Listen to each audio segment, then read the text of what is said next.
Il y a des musiques qui, quand on les entend, nous rappellent une partie de notre vie, que ce soit l'enfance, lorsqu'on écoutait les musiques de nos parents dans la voiture, ou que ce soit durant l'adolescence, où on se trouve sur YouTube, seul à écouter des AMV de Dragon Ball. Ces musiques réveillent un sentiment de nostalgie et on ferait tout pour ressentir encore une fois cette sensation si naïve de l'adolescence. Pour moi, c'est bien évidemment le cas pour Linkin Park, un groupe de néo-metal qui parle à la plupart pour son côté cru et énergique et qui est gravé à jamais dans ma mémoire. L'écran blanc d'iTunes sur mon PC, mes Beats by Dre sur les oreilles, je me revois encore écouter Living Things encore et encore et encore. Linkin Park est le premier groupe de rock à dépasser le milliard de vues sur YouTube, rien que ça. Le groupe est un pur mélange de sonorités néo-metal et de rap, et c'est l'un des groupes les plus connus de la planète. Et pour ça, rendez-vous-en bien compte, c'est le groupe le plus vendeur du 21e siècle avec 100 millions d'albums vendus. Du néo-metal à la pop électronique, du succès à la mort du groupe, sur 20 ans, le groupe aura su marquer son temps. Le groupe a su tisser des liens avec son audience, avec par exemple des mini-contenus vidéo autour des albums qui sortaient,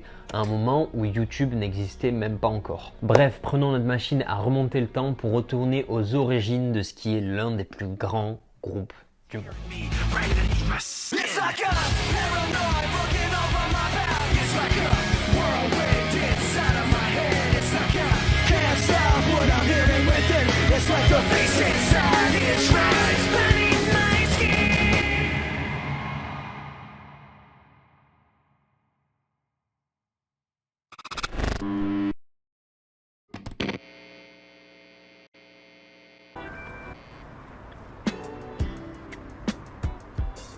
Mike Shinoda, aka Michael Kenji Shinoda, est né d'un père japonais et d'une mère blanche à Los Angeles en 1977. Sa première rencontre avec la musique arrive très tôt dans sa vie car sa mère souhaite qu'il prenne des cours de piano pour étayer un petit peu son CV pour les futures écoles auxquelles il va postuler. Mais c'est durant la fin de son enfance, début d'adolescence, qu'il va se passionner pour des groupes comme Run DMC, Beastie Boys ou encore NWA. Et c'est ce mélange de culture rock-rap qui va façonner l'idée de la création d'un groupe futur de musique hybride. À 13 ans, sa passion va l'amener à se confier à sa professeure de musique.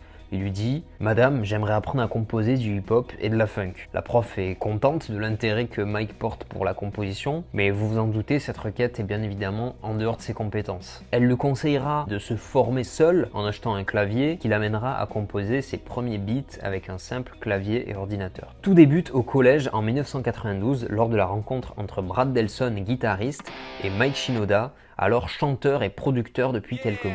Leur amitié naît de la passion commune pour la musique. Brad rencontrera Rob Bourdon, le célèbre batteur du futur groupe, et ensemble, ils forment un petit groupe appelé Relative Degree qui fusionne le rap, le métal et la funk. Bref, c'est le cliché des enfants des années 90 qui ont un groupe de rock dans leur garage. Le temps file et Mike passe en études supérieures et intègre une école d'art où il rencontre Joseph Hahn, le futur DJ de Linkin Park. En 1996, après leurs études respectives, ce beau monde se réunit au complet et crée Xero, un groupe de rock metal qui forme les prémices de Linkin Park, mais sans le budget. Dave Farrell rejoint le groupe et prend en charge la partie basse, et nous y voilà, avec le groupe quasi au complet. Par souci de clarté et vu qu'il y a déjà pas mal de monde dans ce groupe, je n'ai pas parlé de Mark Wakefield qui est l'ancien chanteur du groupe qui sera amené à quitter le groupe assez rapidement. Xero donne quelques concerts, principalement pour leurs amis, et ils enregistrent une démo dans la chambre étudiante de Mike Shinoda qui est devenue un studio improvisé. Mike, durant ses études supérieures, passe la plupart du temps en cours et le peu de temps libre qu'il lui reste, il le passe à jouer avec Xero pendant 2 à 3 heures tous les jours. It took me back to like being at my parents' house back in high school. On the weekends, when most of my friends were going to the beach, they were going to parties at night, we would be at my house recording. En plus de composer ses beats, Mike Shinoda sait jouer de multiples instruments, mais il a aussi un autre talent particulier, son écriture. Sans parler de ses influences, on sent qu'en dehors du rock, il a une énorme passion et un respect pour le hip-hop. Et ça se ressent dans ses flows, ses placements qui sont ultra incisifs. Le gars est juste trop fort sur ses parties rap au point d'être des années plus tard validé par le GOAT Jay-Z. La classe. Dude, when I first discovered Linkin Park, and I remember hearing his voice and how he was inside the track, and I was like, that guy has to be influenced by Rakim. En 1998, Mark et Dave quittent le groupe, le premier définitivement, et le deuxième temporairement car il veut se dédier à un autre groupe auquel il participe. Mark était donc le chanteur du groupe et quand il part, le groupe se retrouve sans chanteur. Et un groupe de rock Sans chanteur, c'est pas un groupe de rock. Mike de son côté peut totalement assumer les parties rap, mais au niveau du chant, c'est pas un talent inné chez lui, et donc le groupe a besoin d'un nouveau chanteur. Nous sommes fin des années 80 dans l'Arizona, dans l'état d'à côté, et le petit Chester Bennington a la musique dans la peau. Au contraire de Mike, il n'a pas eu d'éducation musicale, mais se passionne rapidement pour la musique de Depeche Mode, Stone Temple Pilots ou encore Madonna. En parallèle de sa passion, il vit une enfance complètement chaotique et est abusé sexuellement par un ami de sa famille de ses 7 à 13 ans. Comme beaucoup dans ce cas, il n'en parlera à son père que des années plus tard, ayant peur qu'on le prenne pour un menteur. Mais ce n'est pas tout. À partir de ses 11 ans, il vit seul avec son père après un divorce de ses parents. Son père est instable et inaccessible émotionnellement, et il se sent donc abandonné par ses parents. Et toute cette situation l'amènera à vivre dans la rue et se réfugier dans la drogue, cannabis, amphétamine, cocaïne. Il vit une vie de junkie avant même d'être majeur. Dans son adolescence, Chester quitte l'école et les études à un stade précoce.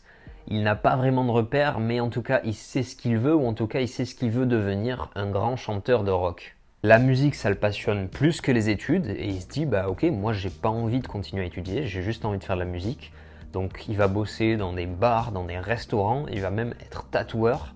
Bref, une vraie vie de nomade, et tout ça pour financer sa passion. Son purgatoire et son premier amour, c'est donc la musique, je cite. « Quand je ne peux mettre des mots sur mes sentiments ou que je ne sais pas comment exprimer ce que je ressens, la musique parle pour moi. » Inspiré par la musique de Nirvana et Depeche Mode, il formera le groupe de rock Grey Days en 1992 avec ses amis Shane Dowell, Mace Bayers et Bonnie Benish. C'est à ce moment-là qu'il commence à chanter et à apprendre à utiliser sa voix si puissante et si caractéristique. Grey Days sortira 2 albums indépendants et le groupe passera même à la radio locale avec un petit succès avant la dissolution du groupe en 1998 suite à des mésententes artistiques au sein du groupe. À ce moment, c'est la douche froide pour Chester. Il veut abandonner son rêve, il veut abandonner la musique. De toute façon, il est marié et il a un job stable dans l'immobilier, mais, et il y a un mais, c'est sa femme qui, le connaissant bien, lui dira « Je ne te laisserai pas abandonner ton rêve ». Cette dissolution, elle va plutôt arriver au bon moment parce qu'en cherchant un nouveau groupe auprès d'un agent de production de label nommé Jeff Blue, dont on va reparler un petit peu plus tard, on lui présentera le groupe Xero, petit groupe californien qui paye pas de mine dans l'état d'à côté. Nous sommes le jour des 22 ans de Chester et ce jour même, Jeff Blue va confirmer à Chester que Xero souhaite entendre une démo de sa part. Chester il reçoit cet appel, il est donc à sa fête d'anniversaire et il se dit « Bah tant pis, je me casse ». Donc le gars se casse de sa fête d'anniversaire, de sa propre fête d'anniversaire, et il va chez lui pour enregistrer une démo vocale pour son nouveau groupe. Je sais pas si vous vous rendez compte à quel point le gars est dédié à son art. I had plans to have this huge party, and so I had this choice to make. Do I want to have this legendary party for my 23rd birthday, or do I want to go find the time to record these vocals? Dès que Mike entend la démo de Chester, c'est un grand oui. Pour lui, Chester a le potentiel nécessaire pour rejoindre Xero. C'est le chanteur parfait pour le mélange de métal et rap que deviendra le groupe. Mike se rappelle sur ce sujet.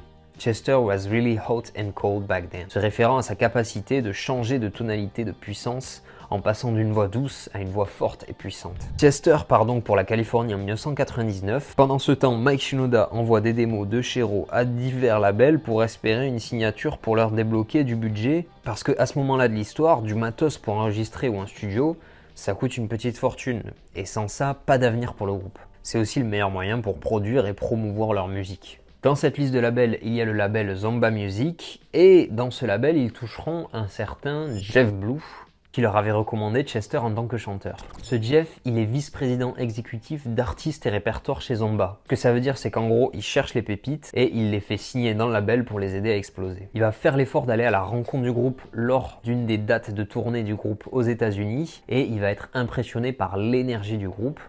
Et seulement l'énergie parce que à ce moment-là, il faut le dire, il n'y a pas vraiment de direction artistique claire. Ce qu'il leur dit à ce moment-là, c'est que en gros, il peut pas forcément les aider à signer au label Zomba Music parce que le groupe Xero est pas forcément encore assez connu, mais il va les conseiller sur leur direction artistique. Au moment de l'arrivée de Chester comme chanteur, le groupe change de nom et devient Hybrid Theory, faisant référence au côté mélange de rock-rap que veut proposer le groupe. Il publie un EP du même nom, tiré à 1000 exemplaires en 1999, avec des extraits de ce qui sera plus tard leur premier album. Et écoutez bien, après 44 refus de signature de label, le groupe est complètement dévasté. ce qui est normal. Mais un beau jour, ils reçoivent un appel. Oui, allô, c'est Jeff Blue. Ça se passe bien la prospection? Ok, cool, 44 refus, yes. Moi, en fait, je suis devenu vice-président de Warner Bros. Records. Je sais pas si vous connaissez. Du coup, voilà, je peux vous faire rentrer, je peux vous faire une signature. Il œuvrera donc pour la signature du groupe chez Warner Bros. Records. Et c'est donc un petit peu en partie grâce à lui qu'on a eu ce que Linkin Park est devenu aujourd'hui. Nouvelle signature, nouveau label, ça veut dire de l'équipement de pro pour enregistrer, et pas n'importe quel équipement de pro, parce que à l'époque, Warner Bros. Records, c'est les Bee Gees, c'est Prince, c'est Madonna. Du coup, ce coup de fil, il va tout changer pour le groupe. Le label va alors les conseiller de changer leur nom d'Hybrid Theory, car à ce moment-là, il y a un groupe d'électro qui s'appelle déjà Hybrid, et le groupe deviendra alors Linkin Park, par rapport à l'appartement de Chester, qui se situe près du Linkin Park à Santa Monica. Mais déjà, petit retour comme ça, le nom est pas terrible. Et en plus, c'est impossible d'acheter le nom de domaine linkinpark.com, trop cher. Donc le groupe Linkin Park deviendra Linkin Park. C'est aussi simple que ça. Mais depuis tout à l'heure, je suis en train de parler, mais j'ai une petite question qui me trotte dans la tête. Est-ce que vous savez ce que c'est que le new metal ?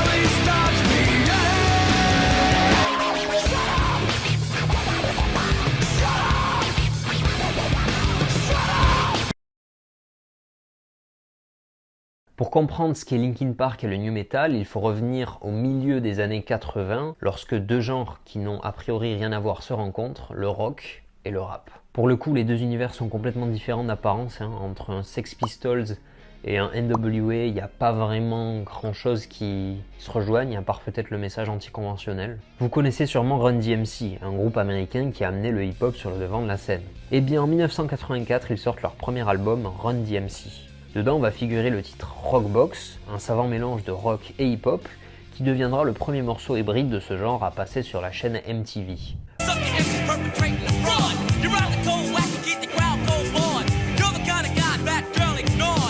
Par la suite, la collaboration Walk This Way de Aerosmith et Run DMC va confirmer au grand public que oui, le rock et le hip-hop peuvent s'assembler en restant fidèles au code des deux genres. Ce morceau il sera à l'époque révolutionnaire car c'est l'un des premiers à utiliser une rythmique rock et de préférer au chant des syllabes bien prononcées avec une vitesse d'exécution, bref, le rap. En parallèle, le métal des années 80 va donner le ton et la mélodie pour le futur du new metal avec des groupes underground comme Metallica et Slayer. Ce ton, c'est en gros d'être plus focus sur l'énergie pure de la musique que sur son exécution parfaite. En 1987, le groupe Anthrax arrive avec un son métallique, une énergie monstre et des cris qui percent les tympans, et il va être une grosse influence sur le futur du new metal avec son EP I'm the Man. Bon, les éléments hip-hop de l'EP sont du mauvais rap tout au plus, mais ce respect et cet intérêt que va porter ces métalleux au rap va attirer l'attention d'un autre groupe du moment. Ce groupe, c'est Public Enemy. Public Enemy collaborera alors avec Anthrax en 1991 sur une cover de Bring the Noise où le beat hip-hop de Public Enemy sera remplacé par des grosses guitares électriques, donnant ce mélange si caractéristique rock et rap. Public Enemy number one, 5-4 said freeze, and I got numb. Public Enemy number one, 5-4 said freeze, and I got numb. Can I tell them never really never... Run DMC et Anthrax ont donc tracé la longue route qui a mené à ce moment précis où le genre new metal est né, d'un mélange de hip-hop et metal. Il faut aussi mentionner qu'on ne peut pas vraiment souligner objectivement un groupe spécifique ou une musique spécifique qui a lancé ce genre hybride parce que c'est une évolution naturelle de fusion, de collaboration entre groupes, de nouveaux groupes qui émergent. À partir du milieu des années 90, des groupes comme Korn ou POD vont exploser et populariser le new metal.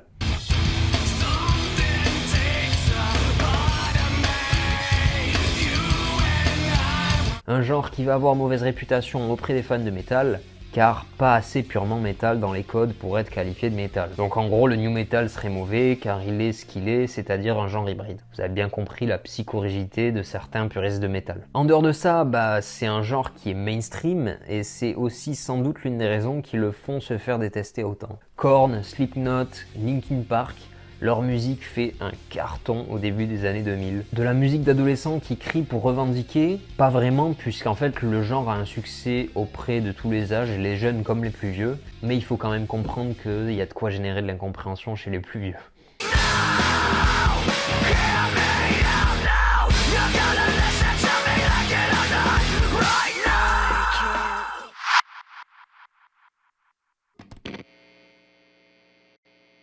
Courant 2000, pour travailler leur premier album, ils restent dans le groupe 6 membres qui resteront tous jusqu'au bout. Chester au chant, Mike Shinoda au rap et instruments divers, Brad Delson, guitariste principal, et Dave Farrell, le bassiste, Rob Bourdon en tant que batteur et Johan, le DJ du groupe. Voilà tous les membres. Durant la création de leur premier album, Chester vit dans sa voiture en face du studio dans lequel ils enregistrent et il travaille dans un bar pour subvenir à ses besoins. Il toque régulièrement chez Mike Shinoda à minuit en lui disant « Je ne peux pas faire ça, à quoi je pensais ?» en parlant du fait d'avoir tout misé sur le groupe et d'avoir abandonné sa vie d'avant. Music should be your life, period. You need to live it, you need to eat it, sleep it, wake up, and the only way you're ever even going to have a chance to make it in this business is if you are willing to sacrifice everything to achieve your goal. L'expérience de vie de Chester et les flots rythmés de Mike seront à ce moment le parfait mélange pour raconter des histoires et Mike s'inspirera des discussions qu'il a avec Chester dans ses lyrics. Ils utilisent des éléments de leur EP Hybrid Theory qui deviendra l'album du même nom en réécrivant leurs lyrics sur des jours, des semaines, des mois. Encore. Des embrouilles éclatent au sein du groupe à cause de refrains pas assez efficaces. Les lyrics retravaillés des dizaines de fois. Ça marche pas, on réécrit, on fait une prise, elle marche pas, on refait la prise. Top! À ce moment-là, dans une embrouille, Chester dit à son producteur « Man, everything you say to me takes me one step closer to the edge and I'm about to break. » Attends, on peut enregistrer ça? Ouais, on peut enregistrer ça, ça peut marcher. Everything you say to me takes me one step closer to the edge and I'm about to break. I need a little room to breathe 'cause I'm one step closer to the edge. I'm about to break. Ce titre servira à promouvoir l'album 2 mois avant sa sortie, lors d'un passage en radio qui sera aussi un test pour le groupe. Le public accroche directement. Les radios sont littéralement inondées par les écoutes et les retours des auditeurs. L'album Hybrid Theory sortira le 24 octobre 2000, après des mois d'acharnement et de perfectionnisme. 2 mois après, il recevra un disque d'or, mais la consécration sera en 2001, car l'album se vendra à 4,8 millions d'exemplaires, avec des titres phares comme Crawling et In the End.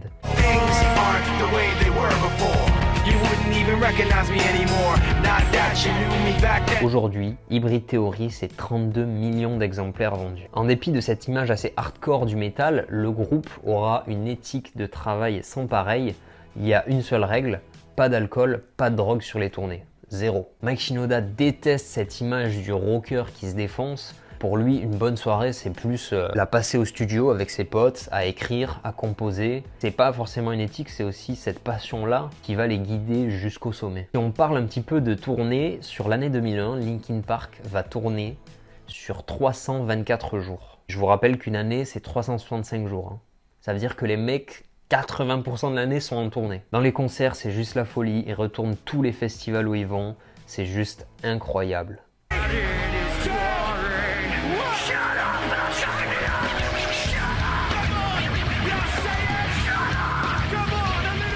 Ils vont aller jusqu'à gagner un Grammy Award de meilleure chanson hard rock de l'année 2002. Pour Hybrid Theory, l'album se réécoute très facilement encore aujourd'hui et il est assez court pour avoir uniquement des morceaux impactants et sera même critiqué pour sa faible durée à l'époque. Bon, quand la seule critique c'est trop court, ça en dit long. Mais pour moi, c'est typiquement le bon format, assez de bons morceaux pour faire un excellent album, ne pas s'étaler trop longuement pour ne pas brusquer un public qui ne connaît pas encore cette musique hybride. Les thèmes abordent des sujets peu exploités jusqu'alors comme la santé mentale. L'histoire de Chester, par son honnêteté et son authenticité, va forcément toucher le public directement. Et au départ, Linkin Park a dû se battre pour rester sur leur direction artistique sur le premier album. Le succès de ce premier album, il va leur permettre de gagner en crédibilité et en respect, qui fait qu'ils n'auront aucune pression de la part de leur label pour créer le deuxième. On this record, it was like, as I remember, it might have been the first one, and this happened with each of our records, where we were like, okay, we'll call you when it's ready for you to hear it. Ce deuxième album est écrit et composé à travers le tourbus du groupe en 2000 et 2002. Il est énormément attendu et l'annonce tombe en décembre 2002, son nom sera Meteora.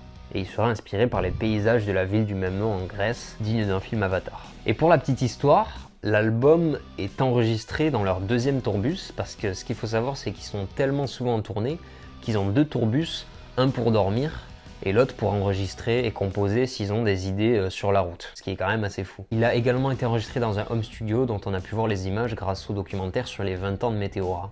Comme quoi, pas besoin de moyens énormes non plus pour enregistrer des énormes bangers. Pour la cover iconique, le graffeur dessus n'est pas un membre du groupe à proprement parler, mais Boris Telegen, un artiste qui devait faire un mur de graffiti pour cette cover et qui au final a été pris en photo travaillant sur ce même mur qui a fini sur la cover. Pour l'édition de leur musique, ils collaborent encore une fois avec le producteur Don Gilmore, avec qui ils avaient créé le premier album. C'est sur la route du tourbus qu'ils composent Somewhere I Belong, l'un des singles phares de l'album. Chester va se lancer sur une démo à la guitare acoustique, et Mike, en l'entendant, va se dire « c'est trop folklorique, ça rentre pas assez dans l'univers du groupe ». Il inverse la mélodie à la guitare, et il coupe en plusieurs morceaux qu'il va pouvoir jouer au clavier, ce qui va donner Somewhere I Belong, le titre que l'on connaît aujourd'hui.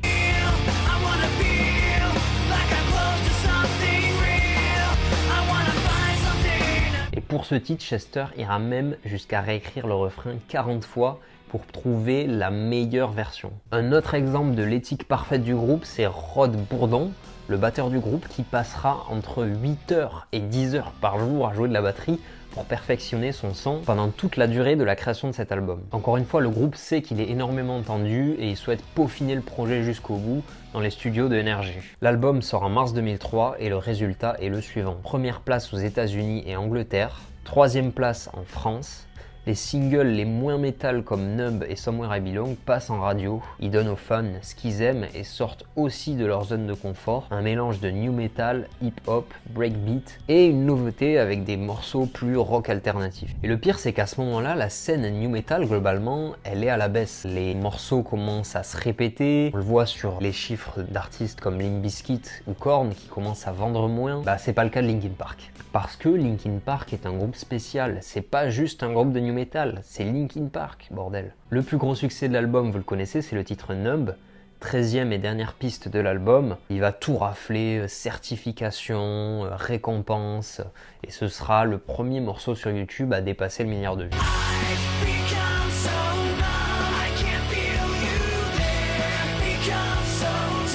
Le succès de cet album amènera encore plus d'attentes pour la suite, et dites-vous que tout ça se passe entre 2000 et 2003. En 3 ans seulement, les membres sont devenus de vrais rockstars et continuent de tourner à travers le monde. L'année 2004 sera marquée par la collaboration impensable entre le rappeur le plus récompensé par les Grammy US, Jay-Z et Linkin Park. MTV lance un concept de mashup d'album pour mixer la musique de 2 artistes de genres différents, et on demandera donc à Jay-Z quel artiste il souhaite avoir pour un mix rap rock, et il choisit immédiatement Linkin Park. Pas la moindre hésitation là-dessus. On est en 2004 et je vous rappelle que 5 ans auparavant, Mike Shinoda enregistrait encore dans sa chambre d'étudiant, et que là il va se retrouver à collaborer avec l'un de ses rappeurs favoris. Mike, dès qu'il apprend ça, il va se mettre à recomposer des mélodies préexistantes de Linkin Park pour les adapter à un style plus rap, et ce qu'il va faire, c'est qu'il va envoyer ses productions à Jay-Z, et la magie opère quand ils se rencontrent en studio pour enregistrer leurs voix ensemble.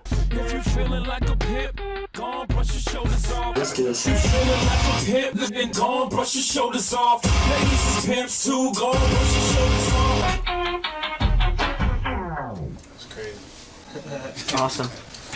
Transition is mean. L'EP sortira en 2004 et recevra des critiques moyennes de la part de la presse, mais d'excellents retours de la part des fans. Pour preuve, Numb encore est encore l'une des musiques les plus écoutées de Jay-Z et Linkin Park sur leurs profils respectifs Spotify. Pour le groupe, c'est l'heure d'une pause puisque Mike Shinoda lance son projet solo 4 Minor, dont Jay-Z sera même le producteur, et Chester lance également son projet Dead by Sunrise. Malgré les rumeurs de séparation du groupe, le groupe prend simplement son temps pour revenir plus fort et avec des nouveautés.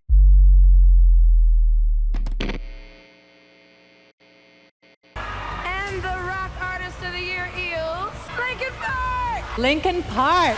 Linkin Park! They're only screaming because they love you. There have been people waiting outside since like 1 o'clock this afternoon. Nominated for 3 Grammys, including Best New Artist and Best Rock Album, Linkin Park boasts the #1 selling album of 2001.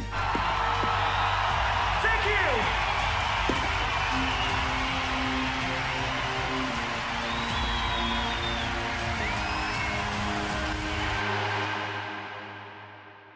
Nous sommes en 2006 et voilà déjà 6 ans que Hybrid Theory est sorti et Linkin Park est devenu l'un des plus grands groupes de rock de tous les temps. Ils pètent plus ou moins au moment où Internet arrive et en même temps ils ont cette petite habitude de sortir des making-of sur leur travail du style « Hey les gars, regardez ce qu'on est en train de faire, voilà on travaille là-dessus ».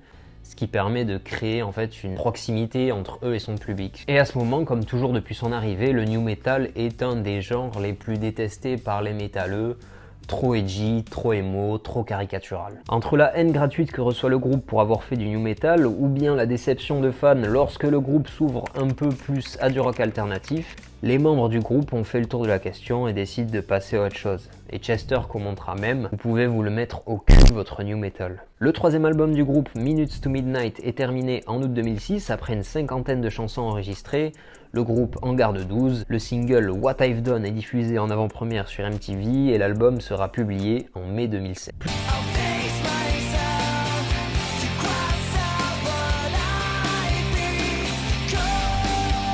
Plutôt bien accueilli par le public et bâché par les critiques, il reste tout de même 32 semaines dans le top du classement avec 20 millions de ventes. La particularité de cet album, c'est qu'il s'ouvre à des mélodies plus rock alternatif et électronique, qui est un blasphème selon certains fans.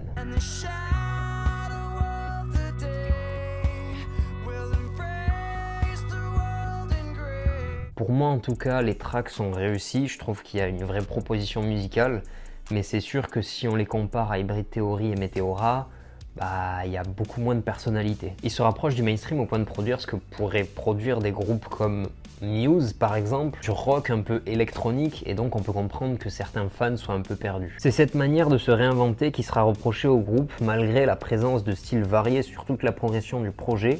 On a des sons plus lourds comme Bleed It Out et des sons plus légers et électroniques comme Shadow of the Day. Linkin Park savait que c'était un risque de se réinventer et ils ont donc tout fait pour garder l'âme de ce qu'est le groupe tout en donnant quelque chose de nouveau. C'est un changement de méthode de production, un changement de manière de procéder, bref, un changement de sonorité quoi. This is really different than what Linkin Park has sounded like in the past, and what are we going to do about this? And we were trying to stay in that frame of mind that Rick talked to us about in the beginning, was don't think about what it should sound like, just think about what you like and what sounds good to you.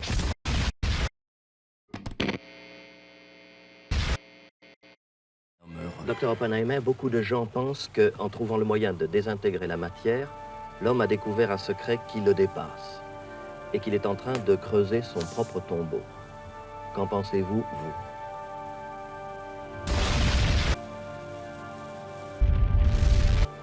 C'est bien possible. Je ne suis pas optimiste.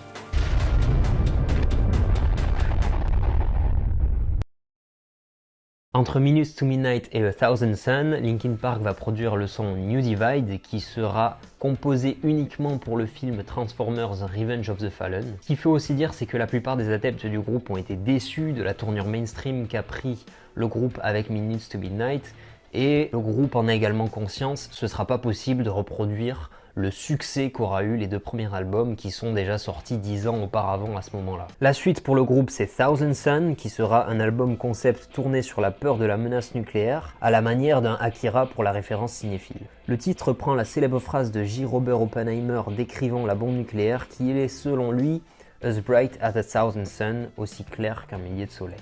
La cover représenterait une explosion et pour expliquer le thème du projet, Mike Shinoda commente « Au moment de Thousand Sun, on sortait du mandat de George Bush et nos soldats étaient encore en Irak. L'idée qu'on allait juste s'entre-exploser était très présente dans nos têtes. Tout ça a influencé les lyrics et c'est pour ça qu'on a utilisé la citation d'Oppenheimer. L'album est teasé par le son The Catalyst qui figurera sur le jeu Electronic Arts Medal of Honor, dont beaucoup se souviennent, dont moi.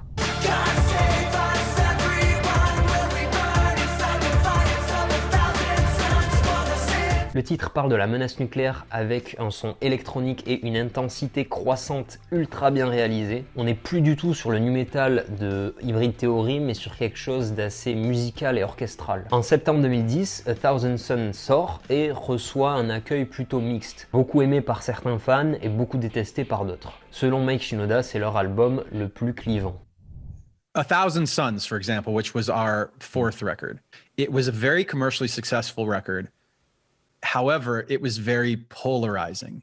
It got 1 or 5 stars by everybody. So we ended up with 3-star ratings all over the board because It's like half the people hated it with all of their heart and soul. Moins de ventes que les précédents projets, et pourtant c'est une vraie proposition musicale fraîche que nous fait le groupe. Des sonorités métalliques et industrielles, de l'électro lié à des éléments rock, un tas d'interludes. Beaucoup rapprochent cet album au Dark Side of the Moon de Linkin Park, grâce à cet aspect conceptuel. Je trouve que c'est très fort de leur part d'arriver à faire parler des instruments pour les raccrocher au thème de l'album. On le ressent très bien sur le titre When They Come For Me, qui a cette ambiance oppressante et menaçante.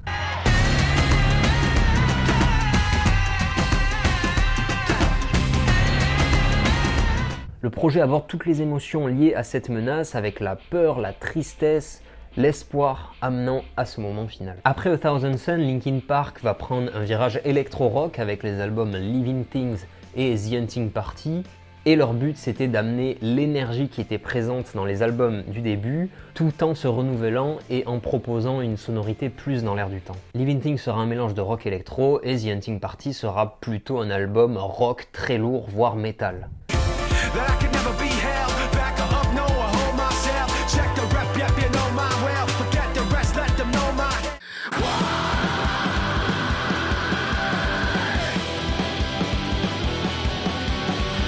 The Hunting Party sera le premier album de Linkin Park à ne pas atteindre la place numéro 1 à sa sortie. On parle quand même de plusieurs millions d'exemplaires vendus, on s'entend bien. Mais pour moi le problème de cet album, c'est pas son contenu mais le moment où il a été fait. C'est-à-dire que à ce moment-là, à la sortie de The Hunting Party, ça fait des années que les fans attendent le retour d'un album plutôt new metal. Mauvaise direction artistique, ça se discute. Mauvais moment, en tout cas certainement. Bien que j'adore The Hunting Party et Living Things, je n'en parlerai pas plus longuement par souci de clarté et de longueur aussi de ce documentaire.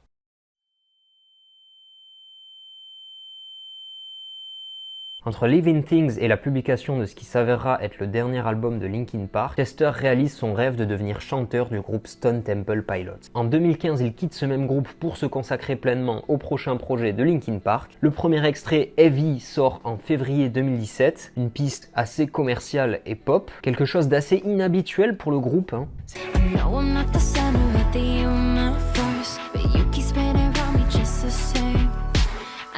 L'album One More Light sort en mai 2017 et il sera énormément critiqué par la presse et par les fans, les accusant de s'être vendu, de faire du son mainstream, de la pop. Et bien que j'aime quelques tracks sur ce projet, je peux comprendre la réaction des fans qui sont plutôt perdus face à la direction artistique et les différents mouvements de Linkin Park à travers les années. Mais évidemment, on ne peut pas attendre qu'un groupe nous donne simplement ce dont on a envie.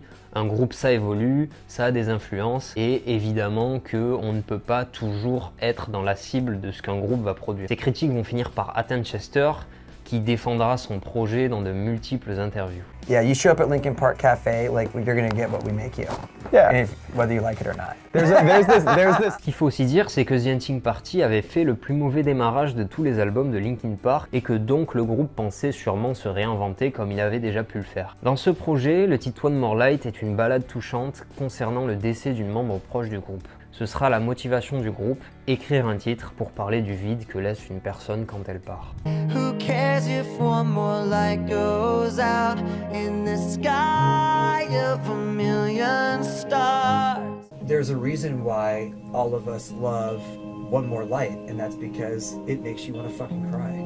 En mai 2017, au moment de la sortie de l'album, l'ami de Chester, Chris Cornell, chanteur du groupe Soundgarden, sera retrouvé mort d'un suicide dans sa chambre d'hôtel. Chester écrit à ce propos: I like to think you were saying goodbye in your own way. I can't imagine a world without you in it. I pray you find peace in the next life. À ce moment-là, il réalise à quel point la vie est précieuse et il se doit de se réunir avec son groupe pour continuer et se souder mutuellement. Cet événement tragique l'inspire à écrire et l'été suivant, il se retrouve à tourner avec son ancien groupe Grey Days et Linkin Park dans une condition physique impeccable. Il a de l'énergie à revendre et performer, c'est aussi une forme de thérapie pour lui. Sauf que voilà, à ce moment-là, ça fait 6 mois qu'il est sobre et consommer des drogues, ça fait aussi partie de sa manière de s'oublier, d'oublier ses problèmes et d'oublier une dépression qui le ronge depuis de longues années. Les traumatismes d'enfance, l'abus de substances, la dépression, tout ça n'est pas vraiment nouveau pour lui et ça fait réellement des années qu'il se bat contre ses démons.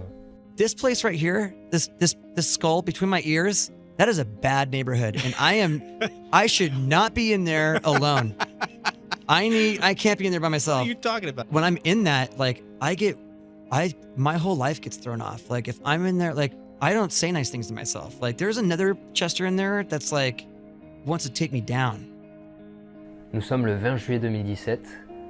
C'est l'anniversaire de Chris Cornell, l'ami de Chester qui s'est donné la mort 3 mois auparavant. Et Chester sera retrouvé mort chez lui à Los Angeles. De l'alcool sera retrouvé dans son sang, qui expliquera qu'après 6 mois de sobriété, il aurait rechuté face à ses démons, qu'il aurait une nouvelle fois dépassé.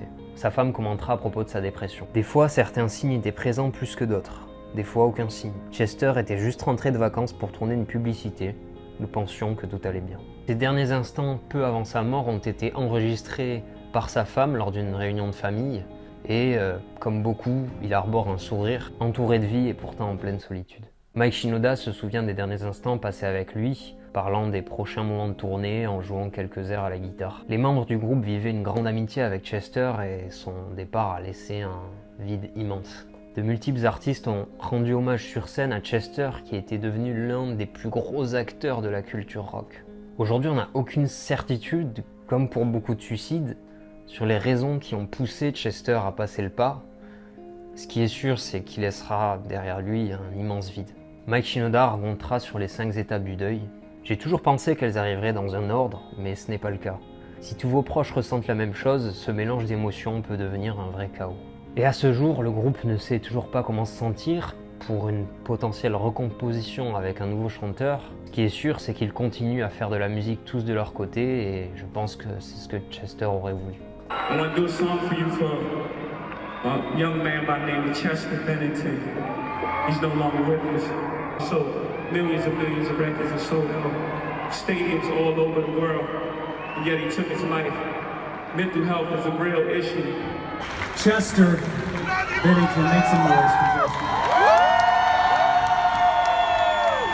He taught me so much, and when I close my eyes and think about him, I think about his face, which was always smiling. So we want to just take a moment to acknowledge Chester, to say thank you to him for all that he has done to pave the way for so many incredible artists around the world who have looked up to him and to Linkin Park and all that they have stood for. We wouldn't be here if it wasn't for incredible artists like Chester.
I haven't really played that song since the tribute show at the Hollywood Bowl, and it's really hard, so.